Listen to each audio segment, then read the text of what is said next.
Welcome back, viewers and subscribers. Welcome back to our referees. They are visiting with us. I'm gonna let them introduce themselves in a bit, and they're gonna tell you how it got started and all that good stuff to this present moment. Now we have on my left, which is your right, we have Cleon Cully and Mr. Doyle, Angelo Doyle. I think I'm not so good at Spanish. He's very fluent in Spanish.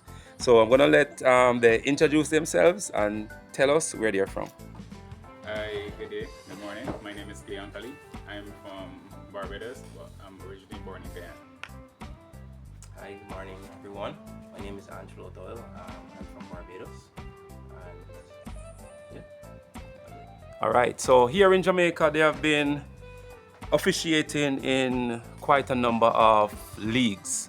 Jamaica has this partnership with different countries. We have it with Cayman, we have it with Canada, with Costa Rica, you name it. Where time and time again we export referees, and then those countries send referees to Jamaica to participate in our leagues. Now, how has it been officiating in Jamaica? Well, for me so far, it has been good. It was a challenge, so I put myself to a challenge, and I think that I came and I did fairly well so far. I have a couple more games left because I'm not here for a month, and the experience was an experience. It was great. The level of football is different. I like the quality. So basically, it kind of made my job, I wouldn't say easy, but less challenging.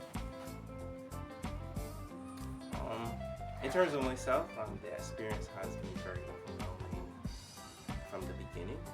Up to this point, there is high demand for quality in the Caribbean. So coming to Jamaica was a great challenge for me during this year. So far, I'm enjoying this challenge in Jamaica, the quality of football, the hospitality, the coaches, the teams, especially the other referees. Meeting the other referees was a great privilege for me, myself. But overall, I am enjoying the experience. However, I'm only here for a month, and I would like to stay for a longer time, but I have to go. Yes, and as they say, the journey continues. All right, let's backtrack a little bit. Starting with Cleon. How did you get started in refereeing? Did you used to play the game? Did you have a mentor, somebody who brought you in the game? How did that started for you? I first started when I was at secondary school in full farm. This is when you're about to go in full farm. You have to choose your subjects. So I choose Spanish as one of my subjects to do the CX in. So throughout my school year, I used to run, play football and stuff like that. So I guess my Spanish teacher at the time, name is Clifton Garnes. I think he is who introduced refereeing to me. Yeah, so from then he was my mentor there, and then I started at 16 years old. And my first time meeting other referees was a rap course. That was in 2014. I think Peter Pendergast was there. So for me, at 16 years old, that was quite a big experience for me. Onward, I pursued it for about 3 years. Then I stopped because at that time I was not as mature I am now. So like I used to go training, and then like when games come up, I see other people that never used to come training and get in games before me. So being young, I take it on. So I had stopped, and then I went to play, and then now I quit playing about 5 years now, and it was, I would say, one of the best decisions of my life. Okay, before I go on to Angelo, you said you were born in Guyana, but you moved to Barbados. This experience you're telling us about, was it in Barbados, I'm assuming? Yes, it was with a in rap Barbados. course and everything like that? Yeah, I was in Barbados, yes. Okay, what age you moved to Barbados? At 9 years old. Okay, great. All right, on to Angelo. Yeah, for me, my journey was a bit different. I live in front of a football field, so after I finished my studies in University, JPL campus. I was sitting watching the game, and at that time I wasn't working, so I saw a referee that lives in the community. His name is Terry Butcher. So when I saw him, I said, I think that's something that I can do because I've been around football my entire life, played. I was very athletic throughout my secondary school years. So I said I would give it a try. I started in 2015, and from there I found the passion and love for it. So I just continued with it, meeting other referees who were people before me. If you mentioned Jimmy Martindale, Declan Garns, Adrian Skeet, they would have shaped me into this individual I am today. So going through the years, I found it quite easy because reading and understanding the law was one part, then the practical part. It was really challenging at times. The training was difficult, however, the consistency, I overcome all the challenges. However, COVID set me back a lot because I was aiming to get on the FIFA list. However, in 2021 it was successful. But going through the years, I wanted a greater challenge, so that's what led me to come to Jamaica at this time. Yes, and just to follow up on that unfortunate incident that you had in 2021, I was doing some research online, both for you, and I saw where you caught COVID in 2021, kind of dampened your progress in going forward, and also the loss of your father. I don't know how hard you took it. I just can imagine some persons are close to both their parents, some are close to mother or father. I know that must have played a part in you, excelling and wanting to do better for yourself, knowing that your father would have been proud of you. Can you just share a brief moment how you felt at that point? In that moment, it was, I don't think difficult isn't the word, because everything happened so fast. It was going to CFU on the 14th, the day the finals. He was messaging me, telling me, congrats and what's not. Then returning to Barbados, contracting COVID. Then I didn't see him for a month. And during that period, it was very difficult because I wasn't able to train, and I had to pass the fitness test to go on to the CONCACAF Under-20 champion qualifiers at that time.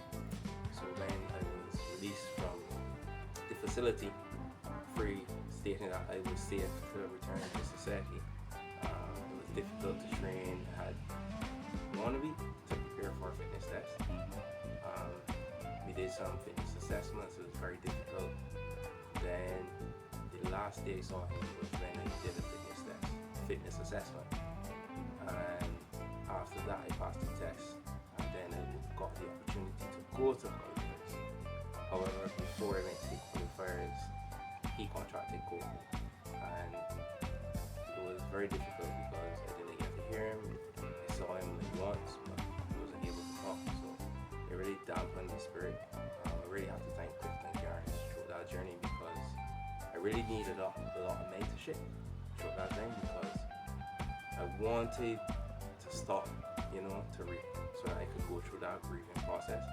However, parents, they talked to me and said, he does understand what I'm going through. However, try fighting and see if you like it, see what happens. And during that process, my dad passed. I had to travel. It really dampened my spirit, but I continued fighting. I had good support from friends around, like Kevin Clark and other referees to mention.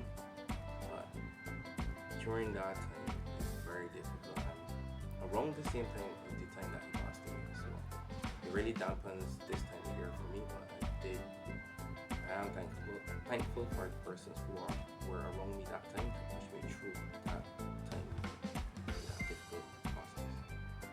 All right. And we do sincerely hope that you find solace in moving forward.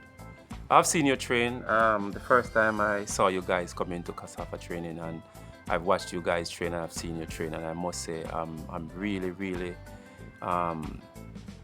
encouraged and delighted to see how you guys equipped yourself, the level of professionalism that you bring amongst yourselves. Here at CASAFA, we try to bring those who are, not at the panel level, to bring them up to a level to show them and to tell them that, hey, this is the mark. You come to training, you joke around, and then in the match, the same mistakes you make.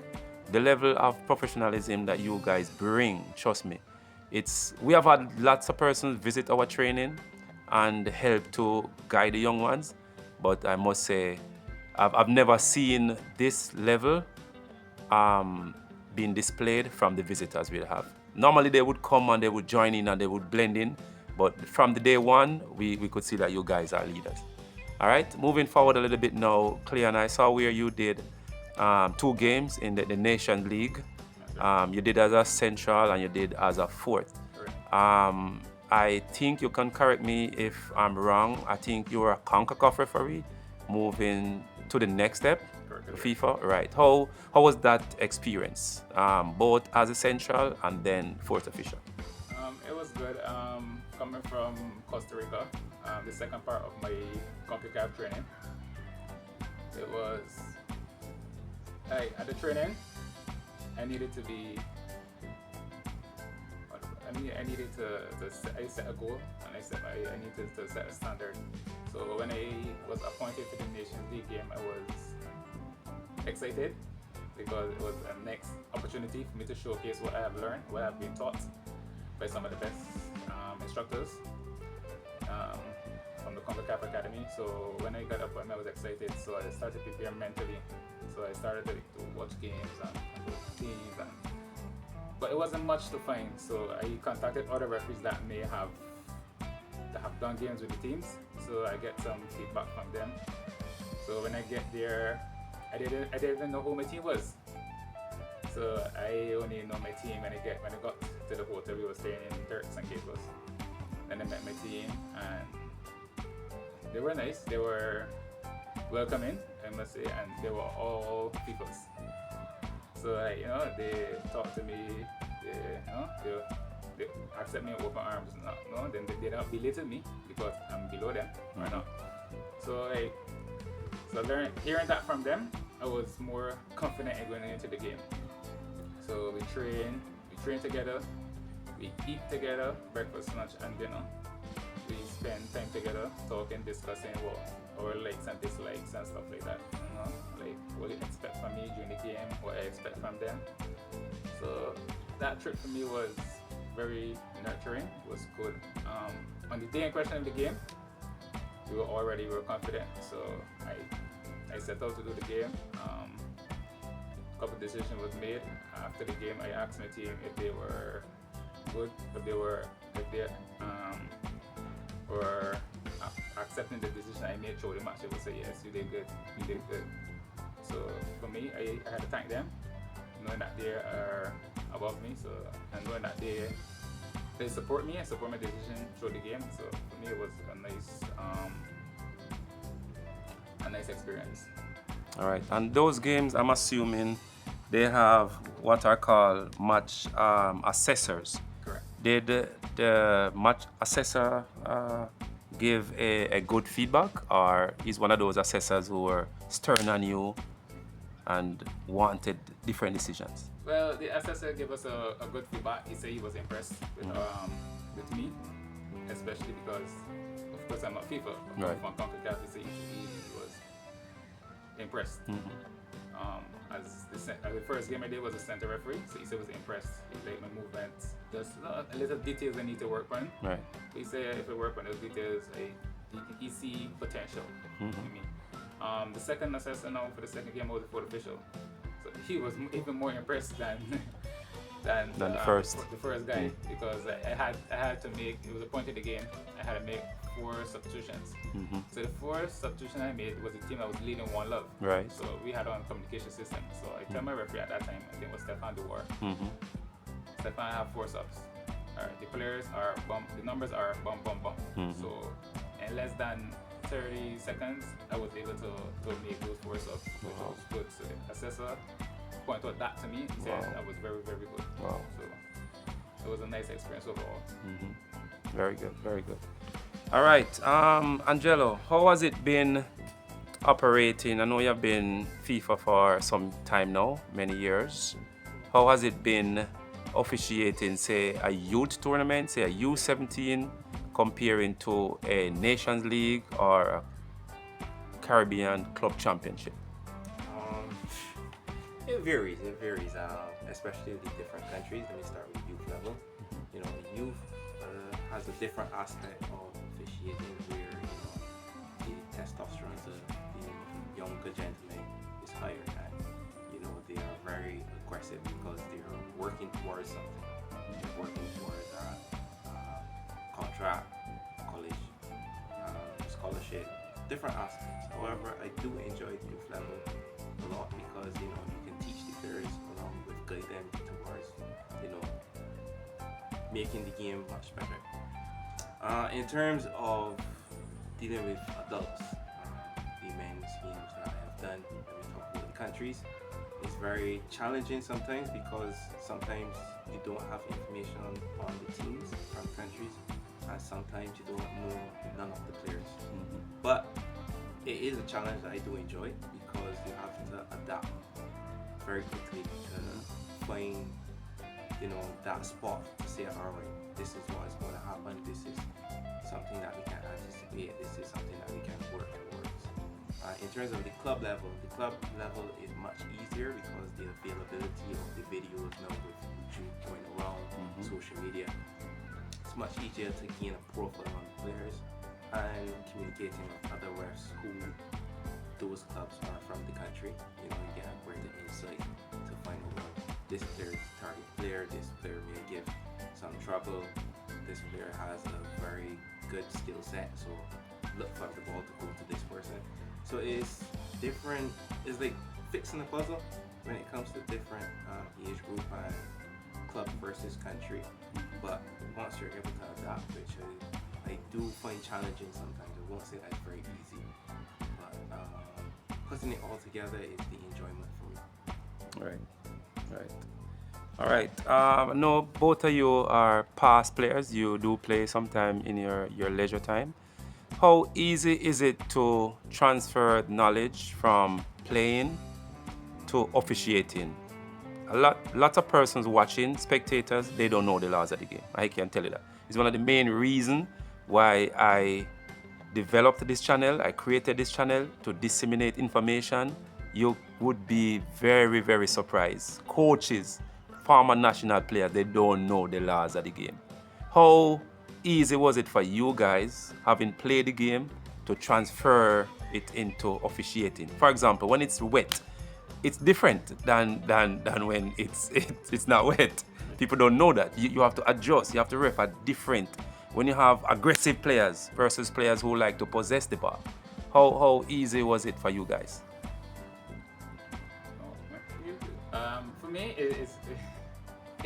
For me, it's a kind of a challenge for me back then, but now it's not so much of a challenge for me because back then I used to play and some of these players that I'm refereeing against I used to play with. So me, it's like when I go to referee a game, I don't look for friends. I just go and apply the laws of the game. So when I referee, we all make mistakes. Sometimes we do make a mistake, sometimes have a good game. But the players say ref this, ref that. So for me right now, it's more easier than before because I think from back in Barbados, I think majority of the players, not majority, minority of them, more now coming to understand a bit more about the laws of football back home. I mean, here in Jamaica, they are more advanced in the knowledge of the law. I'm talking about some of the players, some of the teams, they are more advanced in the knowledge of the game and stuff like that. So it hasn't been so difficult the last two years or so for me.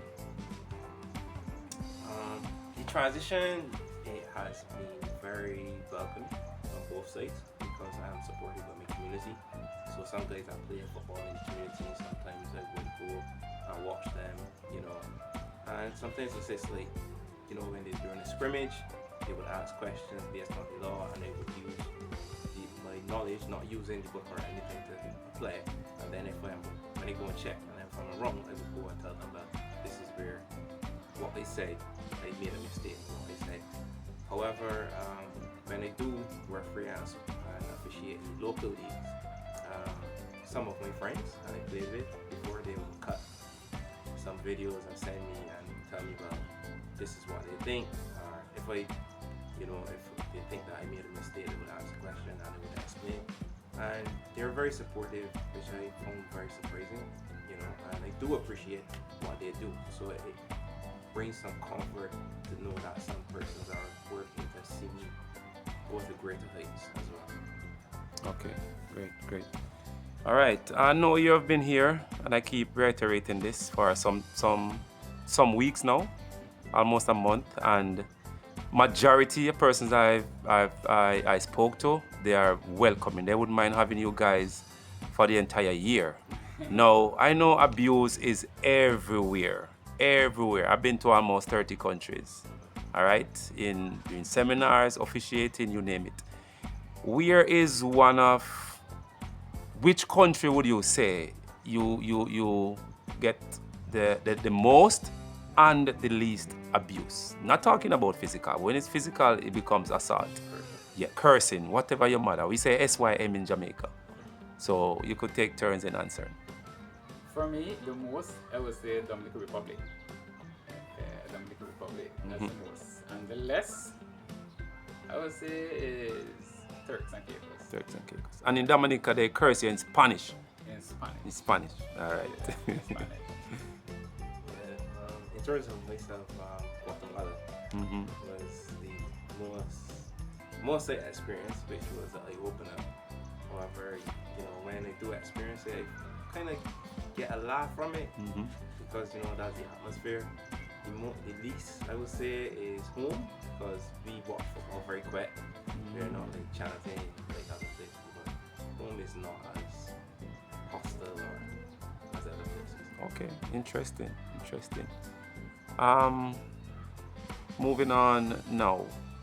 Where is one of those places that you have gone and you're like, wow, I could stay here and ref an entire season?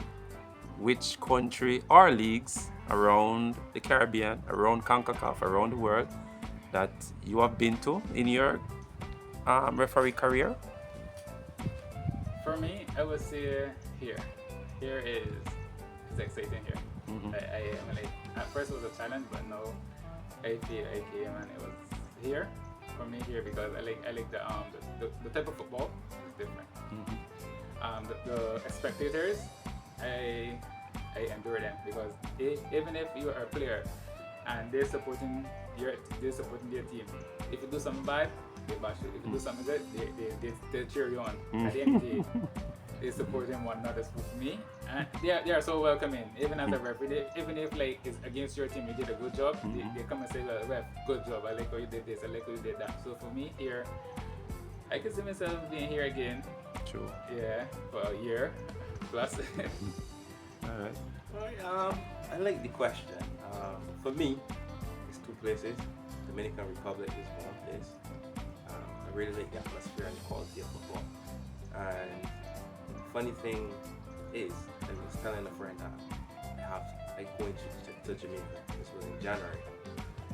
And coming here, I was nervous, but now I'm here, I appreciate everything, especially the challenge of the Premier League games. The atmosphere is way different, and the fans are the key element for me because they bring out the most in the players. They get the players to the skill set out, the aggression, the passion, and especially the love. I see mostly from the fans towards the players, and that is a very heartwarming feeling for me. All right, good. Whenever I used to do the Premier League, I used to officiate with invisible earplugs. Why? Because a lot of times you hear stuff, you cannot act upon them. All right? And spectators actually help referees. Believe it or not, they help referees. Referee at the third time now, at the fourth time now, the same number 7. Yes. So you may be reffing the game and different players attacking the same number 7. Number 5 foul him, number 9 foul him, number 8 foul him. You don't realize when that spectator tells you that it's persistent infringing. It's the same person there attacking. Yeah. Different persons fouling him. But who told you? Spectators. Yeah. Right. Sometimes you're caught up in the game, but they do have a part to play. Believe it or not, they too have a part to play. You may not have the most hostile crowd yet. When it gets to like the semi-finals, the quarterfinals, the finals, and in some areas in Jamaica, you will get it. But they will never hurt you. They will never hurt. They will give it to you, but they will never hurt you. What is one of those calls that you have made? First, I'm gonna go with the negative, that you couldn't sleep. You couldn't sleep for days. You're like, wow, I missed a penalty, or I awarded a penalty, I issued the wrong person the red card. What is that one game? Don't have to say the name, but that one game, if you had it, that made you had sleepless nights, and that one game like, yeah, I'm at the World Cup now. This game, this advantage I played, this offside I didn't see was very close, and I did my best. One game for me, it was a game back home. I think it was a final. It was a final. And it was a final. So a challenge came in. Normal. The challenge was illegal, so I blew a free kick. But after the player come and kick the ball, so I just went and checked the player was on the ground. But I was to issue a yellow card. I guess at that time, if it issue a yellow card, it wouldn't escalate into a mass competition. So that game had me couldn't sleep. After the game, when I went upstairs, I was like, I really messed up. We were like, at that time, I don't want to give up. As man, I don't want to give up, but I couldn't, because I came from far, very too far. So I did myself. This for me, this is a learning experience, and from here, if no other game that I do is gonna get like this. No other game that I officiating or be a part of is gonna get like this. So that one there for me was my, to put on my foot in a game so that it won't be controlled by players or damaged by players. Yeah. And then that wow moment you had so far in your referee career, that you felt really good as a referee. That one moment for me is when I was in 20. Same Turks. Just a couple months ago, I had a penalty call. So that for me was good because I had a World Cup assistant on the line. It was ER number 2. Yeah, ER number 2. A World Cup referee. A World Cup assistant referee on the line. So to me, I say the attacker played the ball. I say penalty. I look at him and I see his stand up. I say, yes, boy. I say, if I blow here, I want to go, follow my decision and come around. So I say, you see me? In that moment, I went with my guts and with my heart. I said, Pete, penalty. And when I look wrong, when I look up, I see him come around. So I say, yes, I did make the right call. And you give me a thumbs up. Mm-hmm. So for me, that was a great experience, and that was my wow moment. Right, because you don't want to go penalty. The World Cup assistant referee stand on you, stand up on you. I know that feeling. Yeah, so even after the game, he congratulated me. Say, "What were you waiting on?" Yeah, that was good. I look at you, and he was like, "Yeah, I was waiting till you to lead." Yeah. So yeah, that was good. Like, you have to lead because you are the center referee. If you say this, I will go follow you, not because I've been to World Cup. Exactly. So once you're confident, let's do it. Exactly. That was my one moment for me. Nice. For me, 2022 Caribbean Club Shield. It was a handball penalty. I thought it was correct, however, in the assessment, I was told it was incorrect, and that it destroyed me for that tournament because it was the last thing I did. I was not having a good tournament at all. So knowing that handball was incorrect, I was upset with myself a lot. But after that moment, I reflected and said, okay, got it wrong, and asked myself, what are we going to do? Months, I kept thinking about it. So I went back home, I trained hard, and moving past it was very difficult because it was at the back of my mind for a very long time, going through the 2022 year. But after that experience, I think I'm glad for the experience because through this journey of refereeing, you have to feel at times, and it's what you do after you feel. So having it so early in my career, it gave me the courage to overcome and understand, yes, you made an error. Person spoke to you and helped you and explained like how you can not make these errors going forward. So I have to really thank the persons around. A funny thing is, the Stewart was the lead instructor at that tournament. Cardell was there as well. You know, to be so known to be here in Jamaica now, it means that my development is going in the correct direction. Right. In terms of the wow moment, I think it's that same game. I made 2 offside decisions, which were keeping the flag down, and led to the team winning, and I got them correct. You know, and it was very, very tight. And after the game, you know, everyone was celebrating. You know, thinking, all right, yes, we were close, but we had the videos, and in that same assessment, they said, Angelo, well done, you got the decisions correct. But it was like a balance.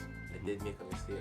I didn't sleep on, and then I did 2 decisions correctly. However, unfortunately, the handball that I called was wrong, and that had a very damaging effect on me for months to come. But now I am very comfortable going forward. Right. You kept mentioning about support, and it is very, very important that referees has strong support, whether here at home. They go to work with different referees from all over the world. And I picked that up in your conversations. You kept mentioning support. Support is very, very strong. In summing up, we are happy that you guys are here. And in Jamaica, they have this thing they call pump it or dump it. So if you're good, they're gonna pump it. And you guys keep on getting the games. The big games, the tough games, the Monday night games, you guys keep on getting the game. Because we know good. And if you're good, you're going to get the game. If you're not good, you're getting some fourth officials or they're sidelining you. That's how it is. That's the real world. And it make no sense you hide stuff from people. You're going to come out sometime. You understand? And we are very, very happy you're here. We appreciate you guys working. You're working in Cassava, working in different parishes. And we want to open the door for you to come again anytime you guys feel comfortable in coming to Jamaica to officiate, to come on vacation with your family. There are lots of good people here, trust me. The stigma all over the world, Jamaica is a bad place and people don't want to go there, but trust me, you want to come and experience it for yourself. All right, so in summing up, we want to thank you guys for coming, and we here on Ref Corner, want to wish you all the best in your future endeavors. Wishing you the best in your game today, tomorrow, and the remainder of days that you have here. Any final words from you, Cleon, and it pertains to persons who want to join the profession? It's a very humbling, noble profession of becoming a FIFA referee. Any closing remarks? For me, I think that a person who want to join should not second guess themselves. I think they should join because it's an experience that you will enjoy. You will meet people. You will try different cultures, different meals, different atmosphere. You may even feel different love, even from your loved ones at home. You know, and it's always good because it's an adventure, and it's an adventure that is a risk, but once you take that risk, you'll be rewarded highly. So for me, I think that you should join because it's a positive, not only on you, but on your country, and you can be an impact to someone around the world. Thank you. As for me, if you love experiencing the challenge, you should become a referee. One, you challenge yourself to become healthier, you're fitter.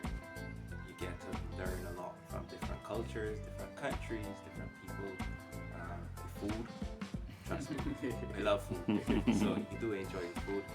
However, you know, the world is a lovely place. The Caribbean is a beautiful place, and trust me, when I say this, I have failed at times. However, my success overflows over the failures. However, and in this journey, you must understand that people will be there to support you. And becoming a referee would open you up to so much things because you can become a community leader, inspiration to a younger people in the community. There's the list of things that you do as a referee has a major impact on the community level and the country level. So I would encourage you to come and join and see the experience for yourself. All right. Once again, thank you guys for subscribing. Thank you for watching. If you have not yet done so, please go ahead and click the bell. You'll get the video, the first one to get it as I post it. All right. Peace out for now. Ref Corner. One love. I love. All right.